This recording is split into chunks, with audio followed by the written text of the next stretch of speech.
तो आज जो है हमारा मॉडर्न हिस्ट्री का क्या है, इंट्रो क्लास है। Intro class in the sense कि आज पहले हम लोग सिलेबस समझेंगे और किस तरीके से मॉडर्न हिस्ट्री को हमें किस तरीके से हैंडल करना है, आज हमें ये समझना है।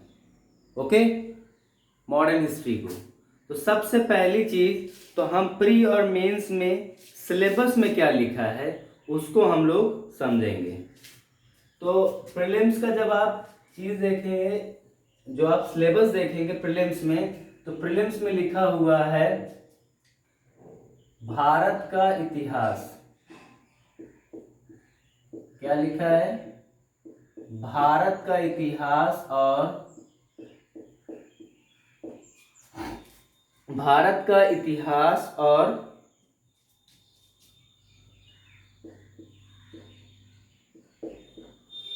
भारतीय राष्ट्रीय आंदोलन।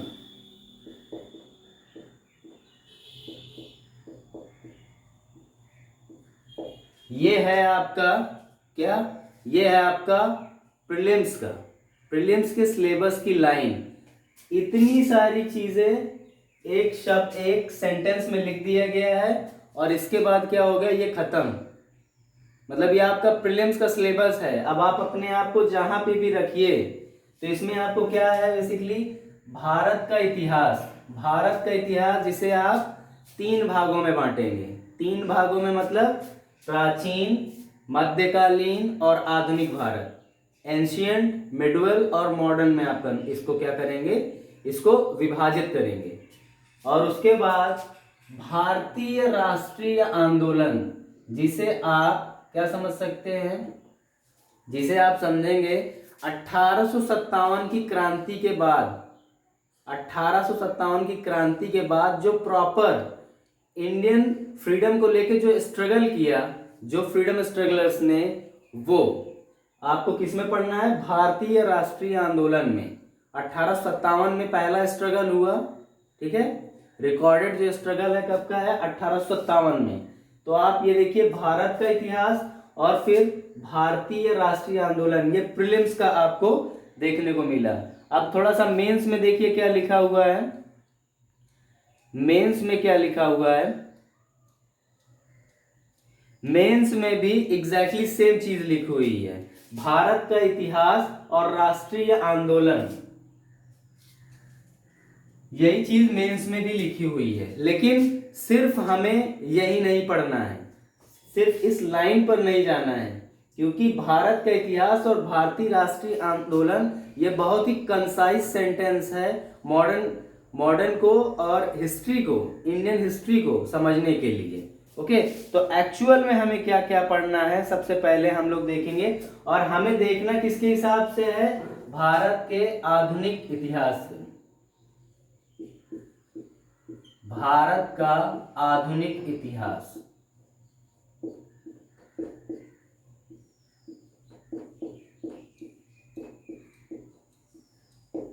ओके, भारत का आधुनिक इतिहास। अब इसको क्या करेंगे, हम तोड़ेंगे।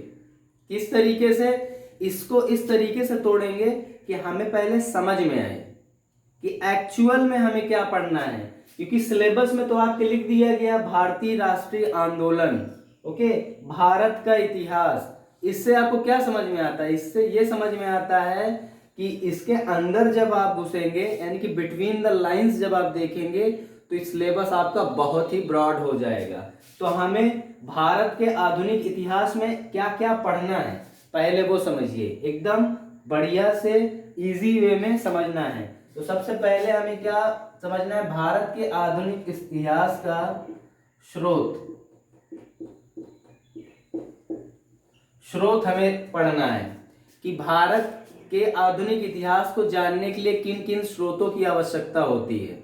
ठीक है, वो पुरातात्विक हो सकते हैं, वो आपके साहित्यिक हो सकते हैं, विदेशी लेखकों द्वारा लिखे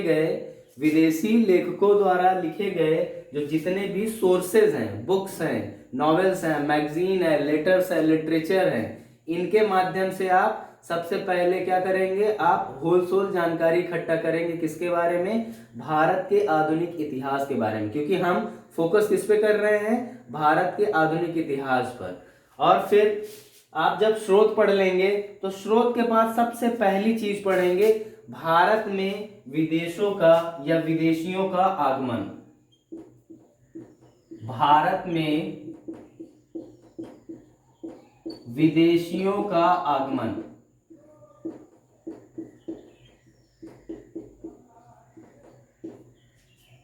तो सबसे पहले हम जो चैप्टर बिगिन होगा स्रोत के बाद, तो उसमें हमें क्या देखना है, उसमें हमें देखना है कि कौन विदेशी शक्ति भारत में सबसे पहले आई और सबसे आखिरी में गई। जैसे कि पुर्तगाली है, ओके, 1498 में उनकी एंट्री होती है और 1961 के पास वो भारत से वापस जाते हैं।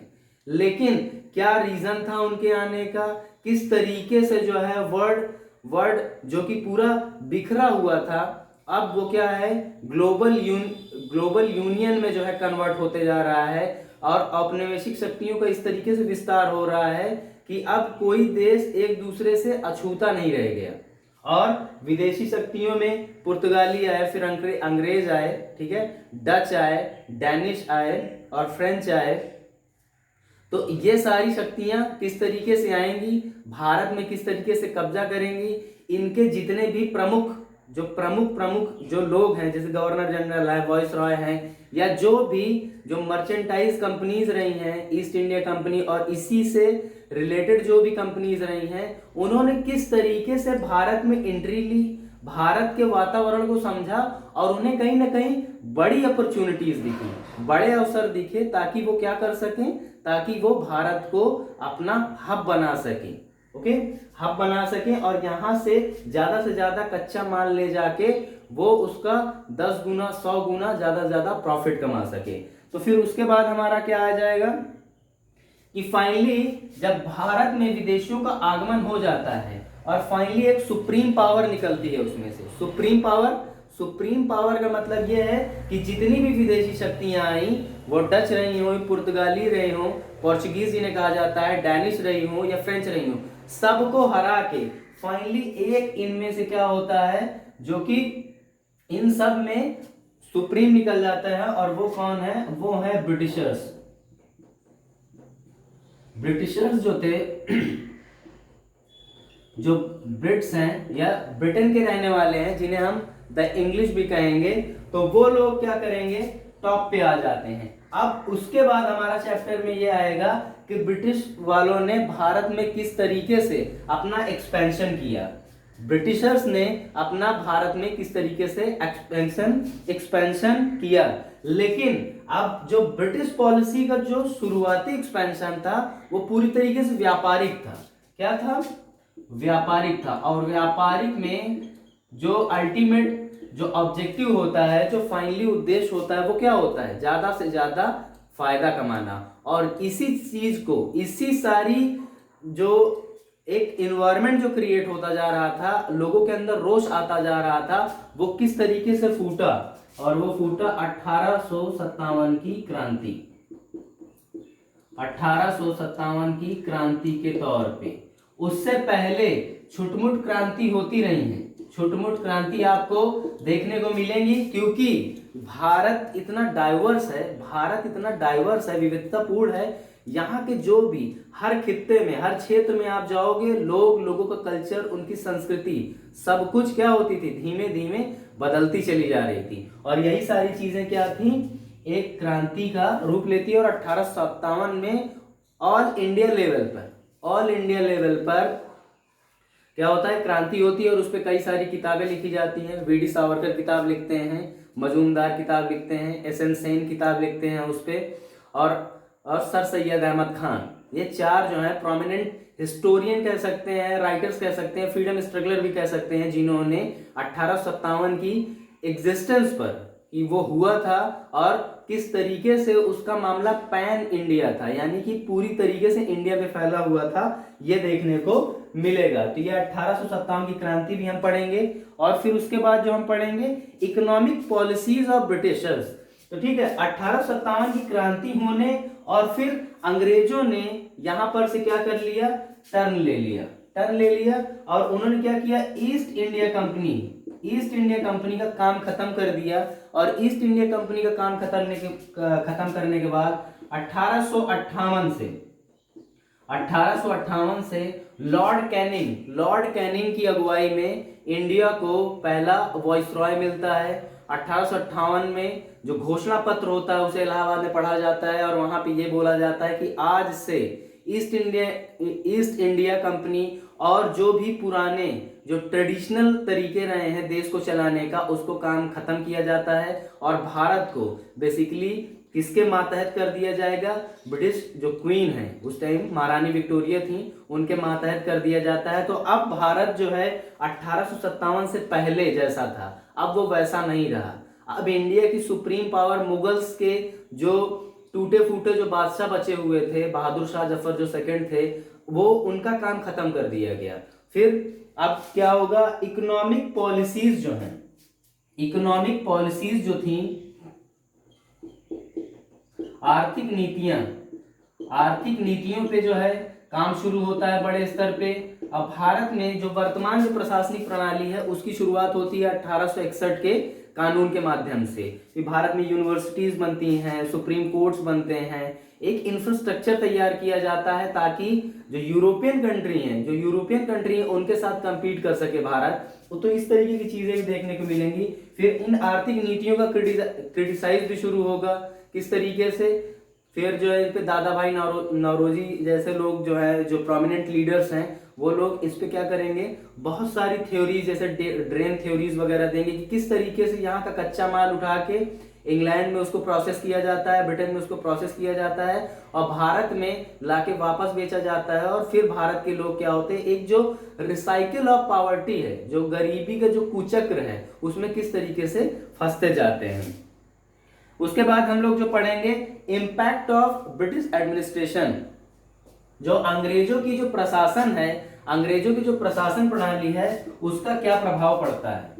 अंग्रेजों का प्रशासन प्रणाली है उसका भारतीयों पर क्या प्रभाव पड़ेगा, इस चीज को हम पढ़ेंगे। ठीक है, इसको पढ़ने के बाद हम लोग एक चीज देखेंगे कि डेवलपमेंट ऑफ सिविल सर्विसेज है, सिविल सर्विसेज का किस तरीके से डेवलपमेंट हुआ उसे भी देखेंगे।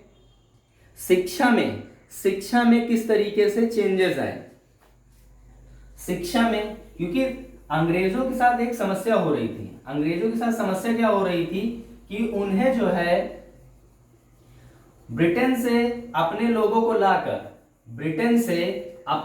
को लाकर यहां पे काम करवाने में काफी प्रॉब्लम हो रही थी, क्योंकि उन्हें डबल खर्चे पे वो ब्रिटिशर्स को यहाँ पे ला रहे थे और उन्हें कहीं ना कहीं ये लग रहा था कि ये हमारा क्या है, नुकसान हो रहा है। तो फिर क्या होता है कि 1833 से 35 के बीच में एक क्या कर दी जाती है, लॉर्ड मैकाले की अगुवाई में कमेटी बनाई दी जाती है, जिसमें यह बोला जाता है कि यहाँ पर भारतीयों में से जो मध्यम वर्गीय भारतीय हैं, जो क्यूरियस हैं, अपॉर्चुनिटी चाहते हैं, उनको जो है अंग्रेजी शिक्षा देकर भारत की जो है शिक्षा व्यवस्था का भी विस्तार किया जाए और अंग्रेज अपने खर्चे को भी कम करें। फिर इसी में जो है फिल्ट्रेशन थ्योरी का भी जो है, जिसे फिल्ट्रेशन थ्योरी भी कहा जाता है, उसमें यह होता है कि उच्च वर्ग को शिक्षा दे दो, वहां से छन के जो है निम्न वर्ग तक क्या होगा, शिक्षा का प्रसार होता जाएगा। तो फिर इसमें बहुत सारे जो है चार्टर एक्ट ऑफ 1813, जिसमें पहली बार जो है 1 लाख दिया जाता है भारतीय शिक्षा में बेहतरी करने के लिए। फिर 1833 में बहुत सारे चेंजेस किए जाते हैं। फिर वुड डिस्पैच आता है 1854 के पास जो है। फिर उसके बाद हंटर कमीशन बनता है 1882 में। सैंडर कमीशन आएगा 1917 के पास। तो इस तरीके से क्या होगा कि एक एजुकेशन का भी जो सिनेरियो है पैरेलल में आपको देखने को मिलेगा। फिर हमें क्या पढ़ना रहेगा मॉडर्न हिस्ट्री में, हम लोग बहुत डीप में इसको चेक कर रहे हैं। ओके, डेवलपमेंट ऑफ प्रेस में जो है किस तरीके से लोगों को छूट दी जाएगी, पहले किस तरीके से बंदिश लगाई जाएंगी, ताकि क्योंकि प्रेस कहीं ना कहीं लोगों को एकजुट कर रहा था। तो इसे कहते हैं कि यानी कि इसे समस्या के अंदर समाधान जैसी जो बात होती है, समस्या के अंदर समाधान, तो वो भी प्रेस के अंदर मामला था। और फिर आगे सोशियो रिलीजियस रिफॉर्म,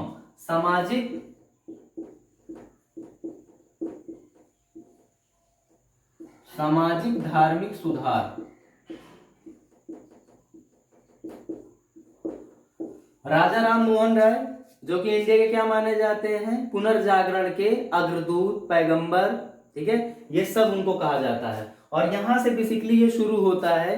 तो यहाँ पर जो है आपको प्रोमिनेंट लीडर राजा राम मोहन राय, उसके बाद केशव चंद्र सेन, ठीक है, केशव चंद्र सेन, दयानंद सरस्वती, सर सैयद अहमद खान, मुस्लिमों में जो उन्होंने रिफॉर्म्स किए, और फिर उसके बाद जो देवबंद दारुल उलूम जैसे रिफॉर्म्स होते हैं बड़े स्तर पे, इस पे क्वेश्चन भी पूछा गया प्रीलिम्स में। और फिर उसके बाद आप देखेंगे पारसियों में भी बहुत सारे सुधार होते हैं। तो ये सब सामाजिक धार्मिक सुधार होने के पीछे रीजन क्या थे, किस तरीके से जो वेस्टर्न कल्चर है ईस्टर्न कल्चर को, भारतीय कल्चर को जब इफेक्ट करता है तो उससे जो है एक मिक्सचर तैयार होता है, जिसे पश्चिमी भारतीय क्या बोल सकते हैं, संस्कृति की जो है कहीं ना कहीं उत्पत्ति हो रही है और बहुत ही ज्यादा लोगों को प्रभावित करती है। फिर उसके बाद मार्क्सिज्म आ जाता है जो साम्यवाद के रूप में भारत में बहुत सारे लोगों को प्रभावित करता है। और बड़े स्तर पे एम एन रॉय जैसे डांगे और हसरत मोहानी, नलनी गुप्ता, इन जैसे लोगों को भी आपको देखने का मौका मिलेगा। कार्ल मार्क्स भी भारत के, कार्ल मार्क्स जो है, जो कि फादर ऑफ क्या माने जाते हैं, कम्युनिस्ट माने जाते हैं, कम्युनिज्म साम्यवाद के पिता माने जाते हैं, उन्होंने भी भारत में अंग्रेजों का जो रवैया था आर्थिक स्थिति बर्बाद करने की, उसको लेके भी वो क्या करते हैं, बात करते हैं। और फिर ये सारी चीजें आपको देखने को मिलेंगी। इसमें आप ब्रह्म समाज, आर्य समाज, प्रार्थना समाज, ये जितने भी सोसाइटी, समाज, ये संस्थाएं, संगठन जो भी बनाए गए उनको हम पढ़ेंगे। फिर उसके बाद कुछ हमें प्रोमिनेंट पर्सनैलिटीज जो हैं, ठीक है, पर्सनैलिटीज जो हैं उनको भी हमें पढ़ना है। जैसे कि उसमें हमें गांधी जी के बारे में पढ़ना है, भगत सिंह जी के बारे में पढ़ना है, आपको अंबेडकर के बारे में पढ़ना है, नेहरू के बारे में पढ़ना है। इनका कंपैरिजन भी हमें करना है, क्योंकि मॉडर्न में क्या होता है, इनसे रिलेटेड लगातार क्वेश्चंस पूछे जाते हैं। आई होप कि आपको क्लियर हो रहा होगा। मैं अभी जो है ये ओवरव्यू कर रहा हूं। ओवरव्यू में हमारा दरअसल पूरा मामला इस चीज पे फोकस रहेगा कि एक्चुअल में हमें क्या पढ़ना है, क्योंकि एक लाइन में लिखी हुई चीज को क्रैक करना थोड़ा सा आसान नहीं होता है। अब जैसे कि हमने पर्सनालिटीज जो है पढ़ ली, फिर उसके बाद जो है पीजेंट ट्राइबल। पीजेंट क्या मतलब है, कृषक जिसे बोलते हैं, कृषक प्लस जनजातीय आंदोलन।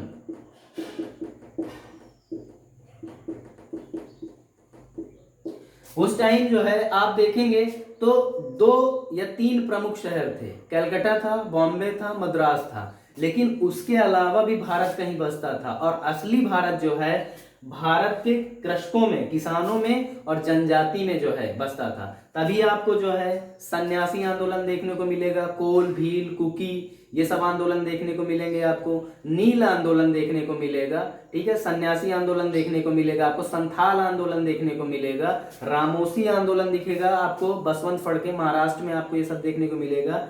आपको जो है इस तरीके से चीजें देखने को मिलेंगी कि सिर्फ मामला जो है दिल्ली, कलकत्ता और बॉम्बे प्रेसिडेंसी या मद्रास प्रेसिडेंसी में नहीं था। इतिहास कहीं ना कहीं और भी जो मॉडर्न हिस्ट्री का कहीं ना कहीं और इंपॉर्टेंट जो सेगमेंट था वो आपको यहाँ पर देखने को मिलेगा। इसमें आपको बहुत सारी आपको अपराइजिंग, विद्रोह, म्यूटनी, ये सारी चीजें देखने को मिलेंगी। फिर उसके बाद रेवोल्यूशनरी नेशनलिज्म भी हमें देखने को मिलेगा। आप जो है फिर आप ये समझिए कि 1885 से 1905 और 1905 से 15 या 16 कह लीजिए, और फिर 1916 से फिर आप इसको डायरेक्ट ले जाइए 46 तक, 46-47। तो आप उसको इस तरीके समझिए। भारत में क्या होता है, 1885 में कांग्रेस का गठन होता है और भारत में पहली बार एक संगठित संस्था जो है अपनी उदारवादी नीतियों के माध्यम से भारत को कहीं ना कहीं ऑटोनॉमस तो नहीं कह सकते हैं, डोमेनियन स्टेटस की